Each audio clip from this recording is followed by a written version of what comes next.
ഇതിനും അന്വേഷണത്തിന് കണ്ടെത്തുന്ന പറഞ്ഞൊരു പടത്തിലുണ്ടായിരുന്നു. സോ ഈ പടത്തിന് നമുക്കൊരു ആക്ടിംഗ് വർക്ക്ഷോപ്പ് ഉണ്ടായിരുന്നു, വിച്ച് ടുക്ക് ലൈക്ക് അറൗണ്ട് ഒരു 4-5 ഡേയ്സിൻ്റെ ഒരു ആക്ടിംഗ് വർക്ക്ഷോപ്പ് ഉണ്ടായിരുന്നു. സോ എല്ലാവരും വന്നിട്ടുണ്ടായിരുന്നു.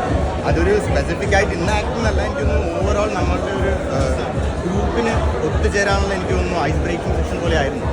ബട്ട് ദെൻ ഓഫ് കോഴ്സ് ഈ ഷൂട്ട് മൊത്തം ഒരു ആക്ടിംഗ് വർക്ക്ഷോപ്പിൻ്റെ ആയിരുന്നു എനിക്ക് തോന്നുന്നു.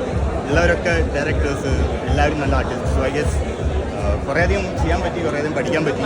And I hope you all done a good work. നിങ്ങളെല്ലാവരും അത് ഡിസൈഡ് ചെയ്യേണ്ടത് നിങ്ങളാണ്. But please do go watch the film and have fun. അതെ അതെ, ഇത്രയും നല്ലൊരു മൂവിൻ്റെ ഒരു ഭാഗമായതിൽ എനിക്ക് തോന്നുന്നു വളരെയധികം സന്തോഷം. ഓൾമോസ്റ്റ് ഒരു മതലബ് എൻഡ് ടു എൻഡ് ഒരു വർഷം എടുത്തു നമുക്ക് ഈ പടം കാസ്റ്റ് ചെയ്ത് ഷൂട്ട് ചെയ്ത് പുറത്ത് വരാൻ. സോ അത്രയും അധികം ടൈം എടുത്ത് പ്രോപ്പറായി ചെയ്തു എന്നുള്ളതിൽ അതിൻ്റെ ഔട്ട്പുട്ട് കാണുമ്പോൾ